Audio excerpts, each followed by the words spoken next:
اور اس کا نام میں کیا لوں مناسب میں نہیں سمجھتا ہوں. خوبصورت نام دیا گیا بوائے فرینڈ گرل فرینڈ. بے حیائی اور بے غیرتی کے یہ دو بڑے خوبصورت دنیاوی نام ہیں. دنیاوی بڑے خوبصورت یہ دو نام ہیں اور ان کو یہ اختیار دیا گیا. آپ باہر ملکوں میں جا کر کے دیکھیے, انہیں یہ اختیار دیا گیا معاذ اللہ رب العالمین ثم معاذ اللہ, یہ مسجد میں کھڑے ہو کر کے ان کا تو نام لینا مناسب نہیں سمجھتا ہوں میں. مگر باہر کے ملکوں میں آپ جائیے تو وہاں کیا دیا گیا ہے کہ یہ دونوں اپنے رضا کے مطابق کچھ بھی کریں کوئی روک نہیں سکتا. کچھ بھی کریں کوئی روک نہیں سکتا ہے. 2-2 4-4 دن پکنک پہ چلے جائیں, مہینہ بھر غائب رہیں, کوئی نہیں روک سکتا. نہ باپ روک سکتا, نہ ماں روک سکتی, نہ بھائی روک سکتا, نہ کوئی دوسرا روک سکتا. قانون نے اختیار دے دیا تمہیں جو کرنا ہو وہ کرو. یہی وجہ ہے بڑے درد کے ساتھ یہ کہنا پڑتا ہے, بڑی تکلیف کے بعد یہ کہنا پڑتا ہے کہ کئی بچے ہو جاتے ہیں, اس کے بعد میں کہا جاتا ہے کہ اب ہمارا تمہارا ذہنی طور پر سمجھوتا ہو چکا ہے, اب شادی کر لی جائے. مگر الحمدللہ دنیاوی اس تہذیب و تمدن سے ہمارا معاشرہ, ہمارا گھرانہ, ہمارا ماحول ابھی بھی پاک ہے. کم سے کم اس بہائی کی اس منزل تک تو ہم نہیں پہنچے, مگر دنیا آپ کو اسی منزل پہ دیکھنا چاہتی ہے. اسی لیے ہمارے کلچر پر, ہمارے نظام زندگی پر, ہمارے پردوں پر, ہمارے حجاب پر لوگ طرح طرح کے کمنٹس اور طرح طرح کی انگلیاں اٹھاتے ہیں. عزیزان محترم, کہا جاتا ہے مردوں سے کہو کہ اپنی نگاہیں نیچی رکھیں. بڑی عجیب بات ہے, گوشت کو آپ نے کھلا چھوڑ دیا, چھت پہ رکھ دیا ہے, اس کے بعد میں کووں کو نصیحت کی جا رہی ہے, کووں اب اس کے اوپر چوچ نہ مارنا. یہ کیسی بے غیرتی ہے,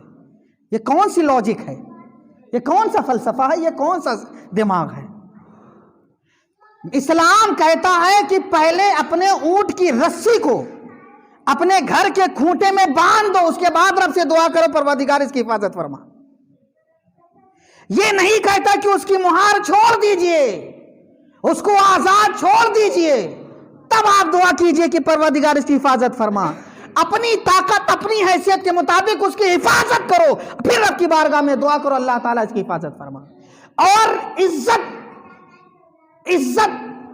حیا ہمارے لیے تمام دنیا کی نعمتوں میں بہت بڑی نعمت ہے. لہٰذا اسی حیا کی اور اسی عزت کی حفاظت کے لیے ہم اپنی بیٹیوں سے کہتے ہیں پردہ کرو, پردے میں رہو. اپنی خواتین اور اپنی عورتوں سے کہتے ہیں پردے میں رہو, اس لیے کہ تمہارے نزدیک اس حیا کی کوئی قدر و قیمت نہیں نہ رہے, ہمیں کوئی ٹینشن نہیں ہے اس کی. تمہارے لیے تو تمہارا دین, ہمارے لیے تو ہمارا دین ہے. ملت اسلامیہ, مگر یاد رکھو کہ اللہ تعالیٰ نے ہمیں ایک دولت دی ہے, اللہ تعالیٰ نے ہمیں ایک ثروت دی ہے, جس ثروت اور دولت کا نام عزت ہے. اور یہ عزت سب کو میسر نہیں ہوتی, سب کو یہ عزت میسر نہیں ہوتی, سب کو یہ عزت نہیں ملتی ہے. یہ ہمارے نوجوان جتنے بیٹھے ہوئے ہیں, یہ اسلامی بچے جو بیٹھے ہوئے ہیں, یہ نوجوان جو طبقہ بیٹھا ہوا ہے, میں ان سے کہنا چاہتا ہوں کہ کبھی بھی اس طریقے سے نفس پرستی کے دامن سے تم وابستہ نہ ہونا. کبھی نفس پرستی اور خواہشات کو بجھانے کے لیے تم بے پرواہ اور بغیر سترے بے مہار نہ ہو جانا, بغیر لگام کے نہ ہو جانا. تمہارے ناکوں میں اسلام کا نکیل ہے, اس کی حفاظت کرنا. تمہاری گردن میں اسلام کا پٹھا, اس کی حفاظت کرنا. تمہارے ناموں میں سے اسلامی نام جڑا ہوا, اس کی حفاظت کرنا. کم سے کم دنیا تو ہمیں مسلمان سمجھتی ہے,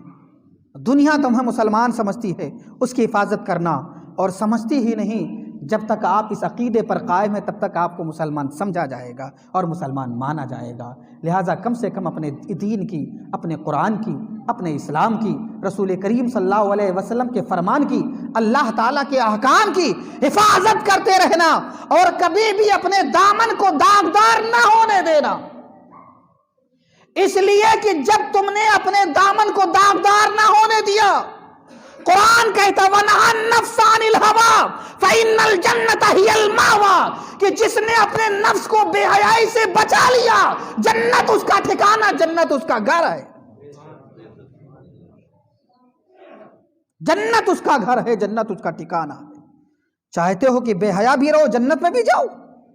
چاہتے ہو کہ عریانیت میں شامل بھی ہو جاؤ اور جنت میں بھی جاؤ، چاہتے ہو کہ بے حیائی اور بے غیرتی کا بازار گرم بھی کرتے رہیں، عیش و عشرت کی زندگی بھی گزارے اور عیش کی زندگی کرے، شراب و کباب میں اپنی راتوں کو گزارے بھی اور جنت میں بھی جائے، ایسا نہیں ہو سکتا، تمہیں ایک چھوڑنا پڑے گا، اسلام کے نظام اور اسلام کے طریقے پر تمہیں چلنا ہوگا، تب تمہیں فَإِنَّ الْجَنَّةَ هِيَ الْمَأْوَىٰ، تبھی تمہارا ٹھکانہ جنت ہوگا۔ ایک بات اور سن لیجئے، کورونا وائرس کا زمانہ آیا، آج بھی کچھ ماحول چل رہا ہے، ماسک لگا دیجئے، ایئرپورٹ پہ گئے تو فل ماسک مل گیا، وہ لگا لیجئے، اور ڈاکٹر نے تو پورا اوپر سے نیچے تک کپڑا پہن لیا، یہ عورتوں کو نقاب سے روکنے والے خود ہی نقاب پہننے لگے، عورتوں کو، بیٹیوں کو، خواتین کو، ہمارے گھر کی بچیوں کو نقاب سے منع کرنے والے خود ہی نقاب پہننے لگے۔ کسی نے کہا آخر کیا وجہ ہے، آخر تم نے ان کو نقاب پہنانا کیوں شروع کر دیا، تم نے خود نقاب پہننا شروع کر دیا، اسلام نے تو صرف اتنا کہا تھا کہ عورتیں نقاب پہنیں، مرد نقاب نہ پہنے، مگر تم نے تو عورتوں مردوں دونوں کو نقاب پہنا دیا، آخر لوجک کیا ہے، اس میں فلسفہ کیا ہے، اس کی وجہ یہ کیا ہے؟ تو لوگوں نے جواب دیا وائرس چل رہا ہے، وائرس چل رہا ہے، وائرس چل رہا ہے، اگر وائرس چل رہا ہے تو اگر تم بے پردہ گھومو گے تو یہ وائرس تمہارے جسم سے لگے گا اور تمہارے جسم کو نقصان پہنچا دے گا۔ عزیزان محترم، اب طلب کر کے عالم دین بولتا ہے، یہی بات تو اسلام 14 سال سے سمجھا رہا ہے کہ نگاہوں کا وائرس چل رہا ہے، بدگمانی کا وائرس پھیلا ہوا ہے، بدنگاہی کا وائرس پھیلا ہوا ہے، علاقے میں، شہر میں، گلیوں میں، بازاروں میں، سڑکوں پر کچھ گنڈے وبالی قسم کے لڑکے اپنی نگاہوں میں وائرس پھیلائے ہوئے گھوم رہے ہیں، لہٰذا اپنی بیٹیوں کو ان وائرس سے بچا لو، اپنی بہووں کو اس وائرس سے بچا لو، اپنی بہنوں کو اس وائرس سے بچا لو۔ وہی اور سنو، وائرس اگر آپ کو فلسفے کے طریقے سے نہ سمجھ میں آئے تو صرف اتنا سمجھ لو کہ کسی کی آنکھ لگتی ہے کہ نہیں لگتی ہے، کسی کی نظر لگتی ہے کہ نہیں لگتی ہے، یقیناً نظر لگنا یہ تو حقیقت والی چیز ہے، کبھی ہمارے بچوں کو نظر لگ جاتی، کبھی ہماری بیٹی کو نظر لگ جاتی، اگر ہم زیادہ خوبصورت کپڑا پہن لیں تو کبھی ہم کو نظر لگ جاتی ہے۔ وجہ کیا ہے؟ لوگوں کے نگاہوں کا وائرس ہمارے جسم سے ٹچ ہو گیا ہے، جس کی وجہ سے ہمارے سر میں درد ہونے لگا ہے، جس کی وجہ سے ہمارے بدن میں درد ہونے لگا ہے۔ ارے برادران ملت اسلامیہ، اس بدگمانی کے وائرس سے، بدنگاہی کے وائرس سے، نفسانی خواہشات کے وائرس سے، نفسانی خواہشات کی تکمیل کے وائرس سے، بے حیائی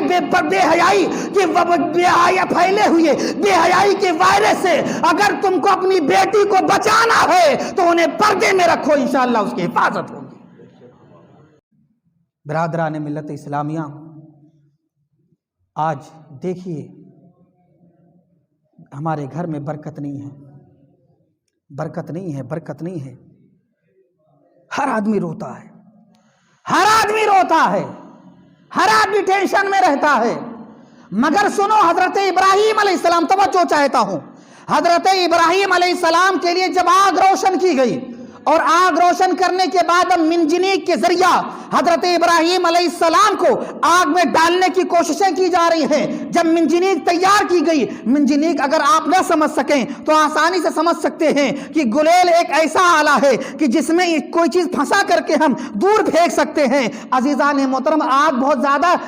پھیل گئی ہے، آگ کی تپش بہت دور تک محسوس کی جا رہی ہے، اب اس آگ کے بیچ میں حضرت ابراہیم علیہ السلام کو پھینکے گا کون، وہاں تک پہنچے گا کون؟ اس کے لیے منجنیق بنا گئی تاکہ دور سے حضرت حضرت ابراہیم علیہ السلام کو اس آگ میں پھینکا جا سکے۔ اے عزیزان محترم، جب پھینکنے کا وقت آیا ہے، کئی مرتبہ ٹریننگ کی جا رہی ہے، کئی مرتبہ کوشش کی جا چکی ہے، کئی مرتبہ مشق کیا جا چکا ہے، سارے لوگ تیار ہو گئے ہیں، سارا سامان تیار ہو گیا ہے، جتنے بھی بڑے بڑے عہدیداران تھے سب اکٹھا ہو گئے ہیں۔ اب حضرت ابراہیم علیہ السلام کو لایا گیا۔ اب ابراہیم علیہ السلام کو جب اس منجنیق پر بٹھایا جاتا ہے اور منجنیق پر بٹھانے کے بعد میں اب رسی جب کھینچی جاتی ہے کہ اسے کھینچ کر کے تب ابراہیم کو آگ میں پھینکا جائے، عزیزان محترم، مگر وہ رسی کھینچ نہیں رہی ہے، وہ رسی بار بار لوگ کھینچ رہے ہیں مگر وہ رسی کھینچ نہیں رہی ہے، اس لیے کہ جب آپ گلیل کا ربڑ کھینچیں گے تبھی تو آگے کا کام ہوگا، مگر اب وہ گلیل کا ربڑ ہی نہیں کھینچ رہا ہے، رسی کھینچ ہی نہیں رہی ہے۔ بہت کوششیں کر لی گئی۔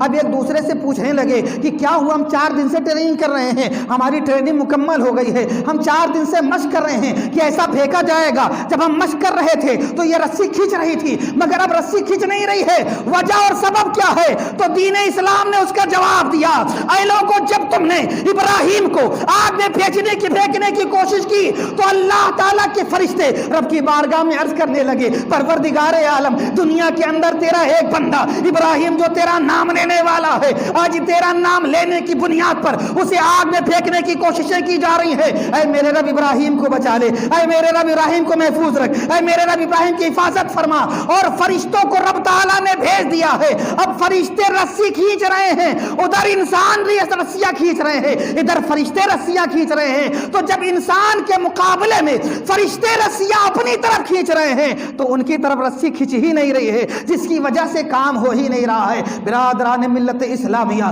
مگر کچھ دیر کے بعد میں شیطان انسان کے لباس میں آیا، اور لباس میں آنے کے بعد میں اب اس نے لوگوں کو ایک ترکیب بتائی، اور ترکیب بتانے کے بعد کہا کہ اب تم 10-15 عورتوں کو بٹھاؤ، 10-15 عورتوں کو بلایا جائے۔ اب 10-15 عورتوں کو جب بلایا جاتا ہے تو ساری عورتیں جب اکٹھا ہو جاتی ہیں تو ان ساری عورتوں سے کہا جاتا ہے کہ تم اپنے سر کے بال کھول دو، تم اپنے سر کے بال کھول دو۔ اب ساری عورتیں اپنے سر کے بال کو کھول دیتی ہیں، اپنا دوپٹہ ہٹا دیتی ہیں۔ اب رسی کھینچی جاتی ہے تو رسی کھینچ جاتی ہے۔ حضرت ابراہیم علیہ السلام کو آگ میں پھینکا جا چکا ہے۔ اب سوال کرنے والے نے سوال کیا، آخر یہ تو بتاؤ کہ یہ رسی کھینچ نہیں رہی تھی، اب اچانک کھینچنے کی کیسے لگی؟ آخر عورتوں کے بے پردگی میں کیا رکھا ہے، عورتوں کے کھلے ہوئے بالوں میں کیا رکھا ہے کہ یہ رسی کھینچ نہیں رہی تھی اب کھینچنے لگی؟ جواب دینے والے نے جواب دیا، یہ فرشتے جو حضرت ابراہیم علیہ السلام کی حفاظت کے لیے رسی اپنی طرف کھینچ رہے تھے، جس کی وجہ سے